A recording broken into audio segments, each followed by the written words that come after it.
자, 11월 이제 5일. 11월도 벌써 5일이 됐어요. 이거 첫 번째 토요일 아침입니다. 오늘 우리가 함께 볼 말씀은 사무엘하 20장 11절부터 17절까지 먼저 읽겠습니다. 요압의 청년 중 하나가 아마사 곁에 서서 이르되 요압을 좋아하는 자가 누구이며 요압을 따라 다윗을 위하는 자는 누구냐 하니 아마사가 길 가운데 피 속에 놓여 있는지라.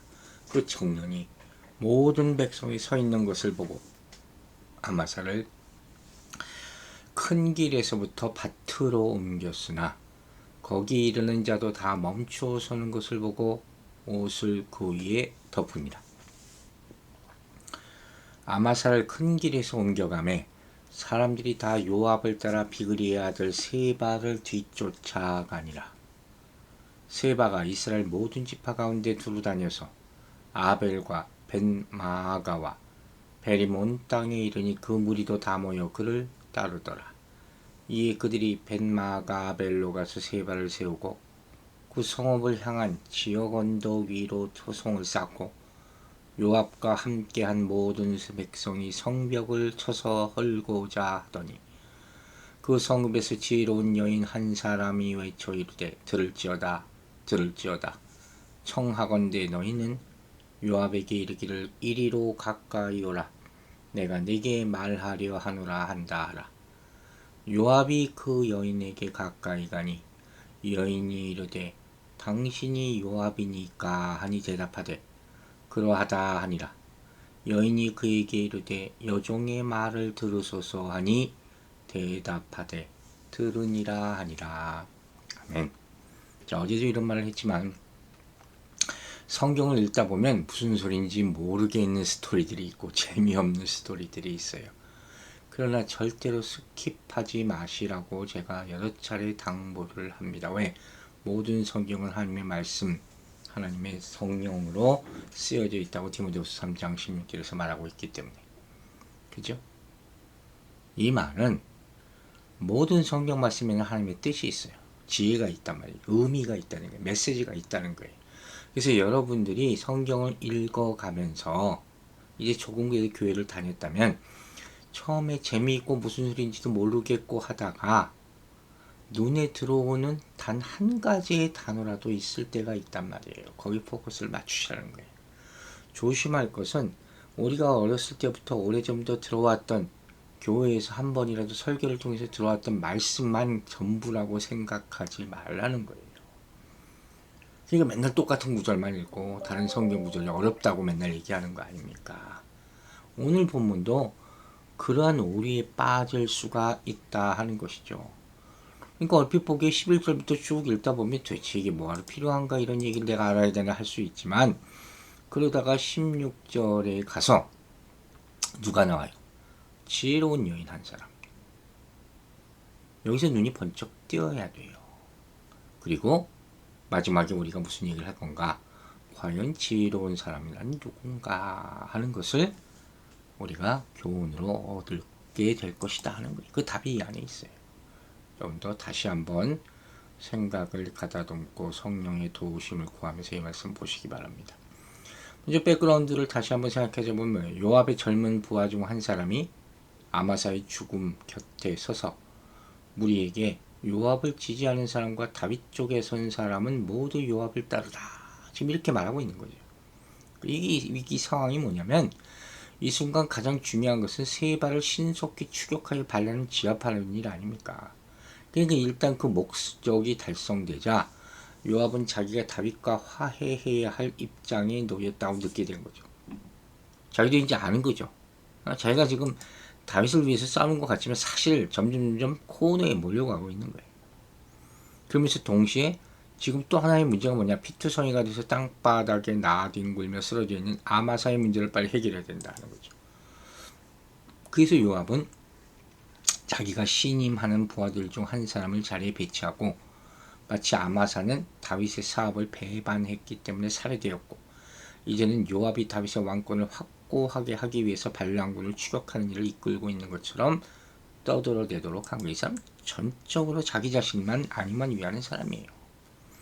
그럼 어쨌든 간에 지금 전쟁터에 있는 병사들에게 다윗에 대한 요압의 충성은 뭐 거짓은 아니잖아요. 잘 알려져 있는 것이고, 또 그들 또한 아마사를 자기들이 최근까지 대적하여 싸웠던 압살롬 군대의 지휘관으로 기억하고 있었거든요.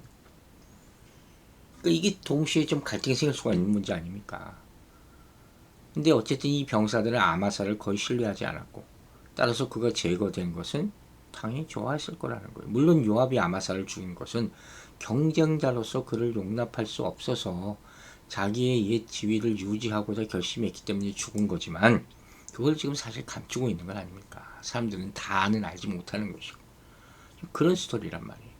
이제 12, 13절 보세요. 아마사가 길 가운데 피 속에 놓여 있는지라 그 청년이 모든 백성이 서 있는 것을 보고 아마사를 큰 길에부터 밭으로 옮겼으니, 그리고 뭐예요? 옷을 그 위에 덮니라. 자, 지금 요압에게 죽은 아마사의 죽음이 피투성이가 된 채로 길 가운데 버려져 있었다는 거예요. 굉장히 상징적이죠.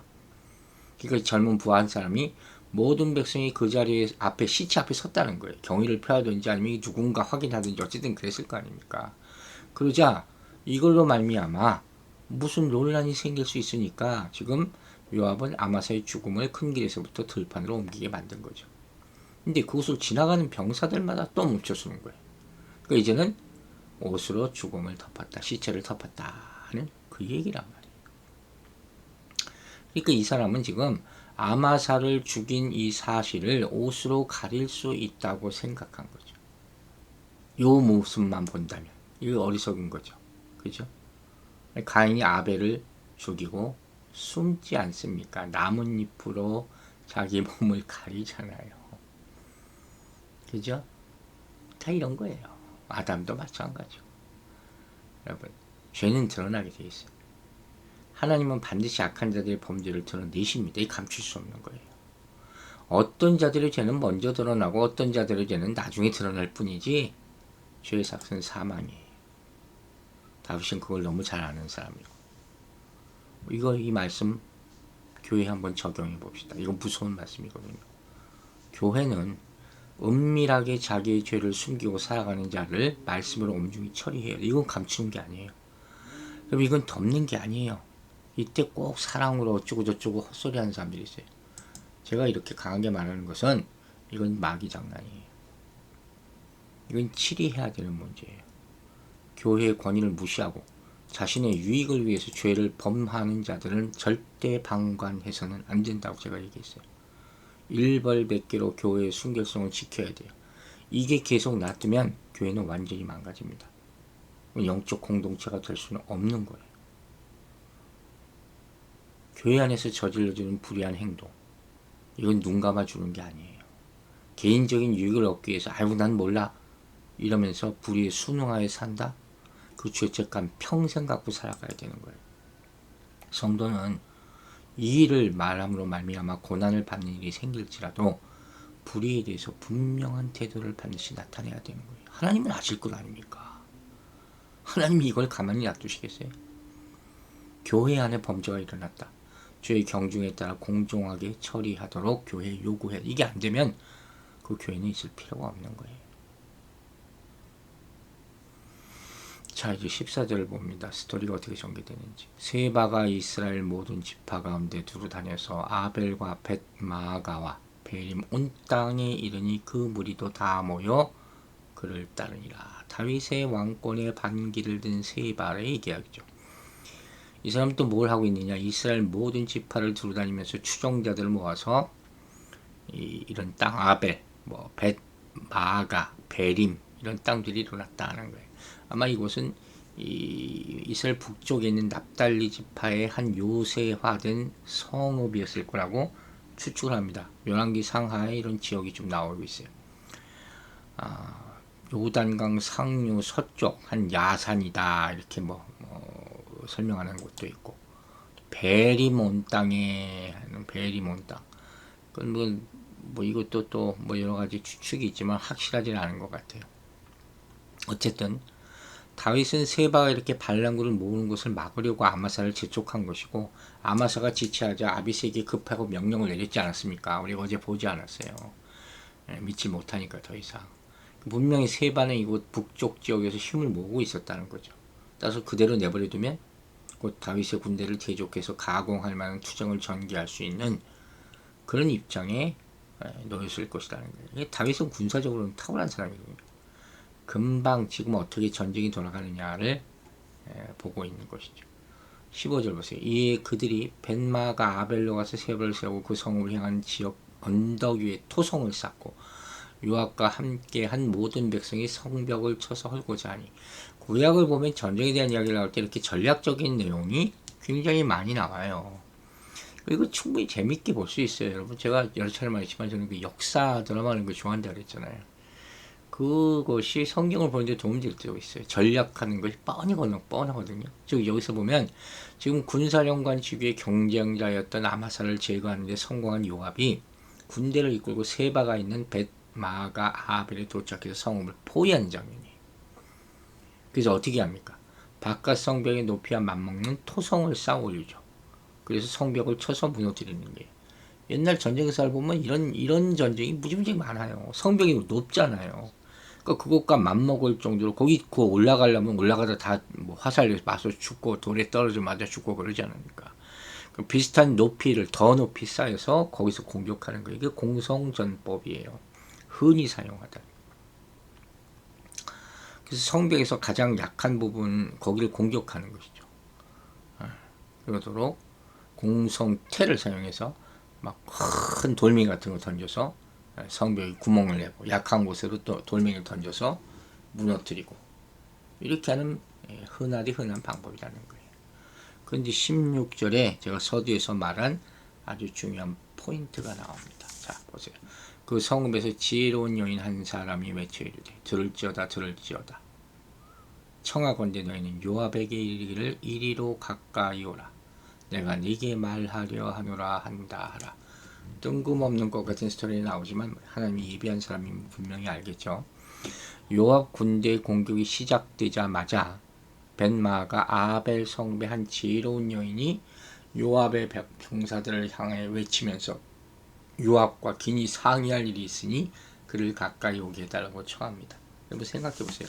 이 전쟁하는데 여인이 한 사람이 나타나서 가만히 생각하면 말도 안 되는 소리죠.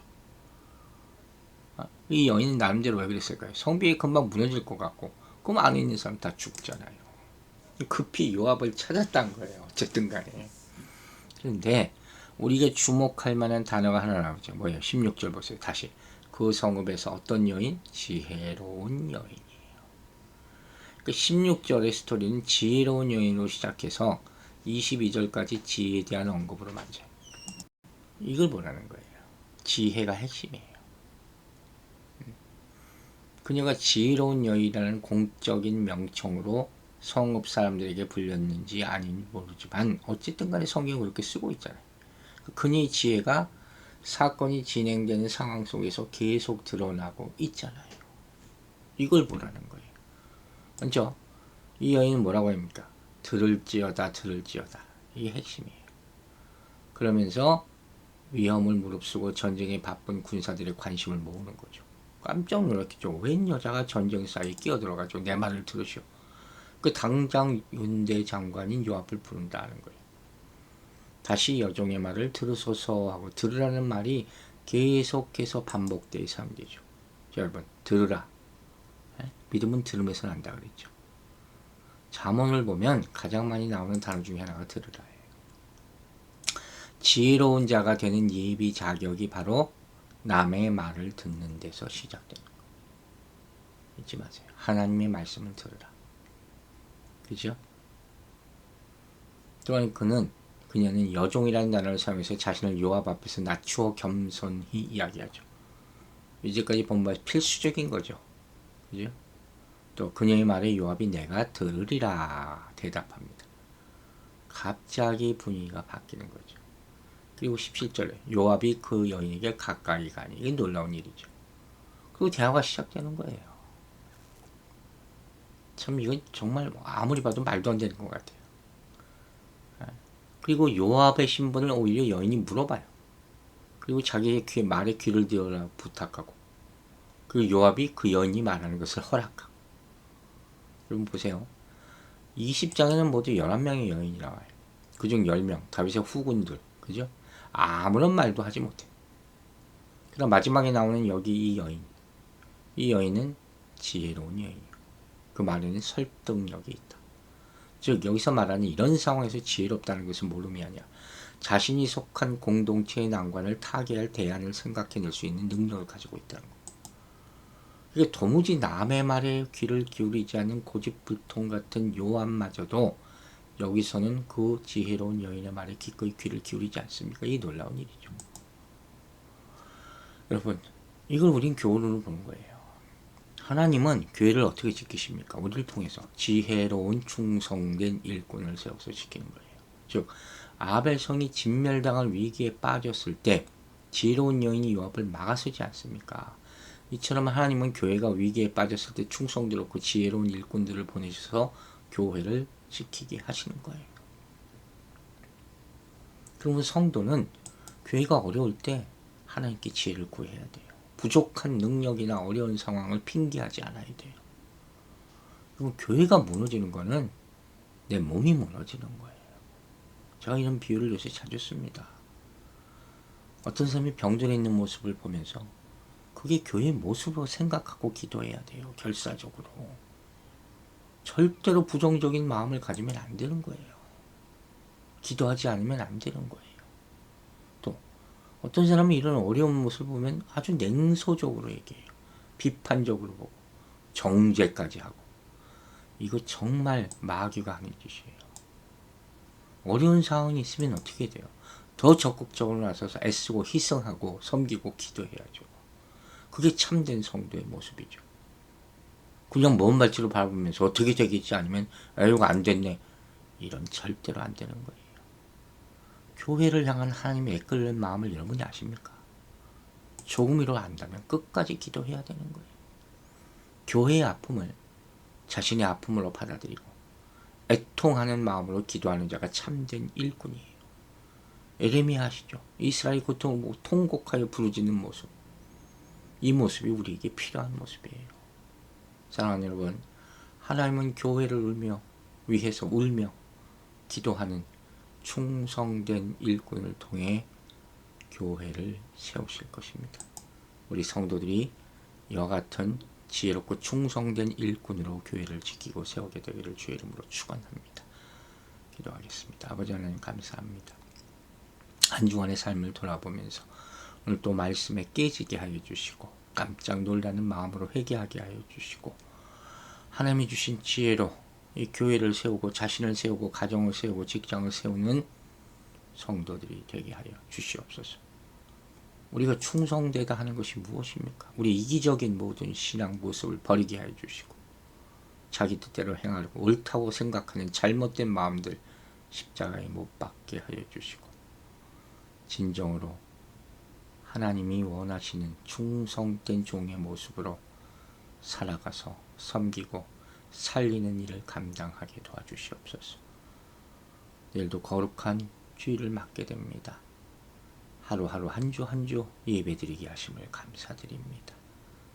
이 마음으로 준비하게 하시고 우리 미워하는 마음 버리고 만나고자 하는 마음, 즐거운 마음으로 주일을 사모하는 우리 성도들 되게 하여 주시고 병중에 있는 하나님의 아들 지켜 보호하여 주시며 성령님께서 그 영적으로 막힌 것을 뚫어주시고 그 어려운 상황에 있는 가족들 주님께서 단단히 붙잡아 주셔서 소망을 잃어버리지 않도록 축복하여 주시옵소서.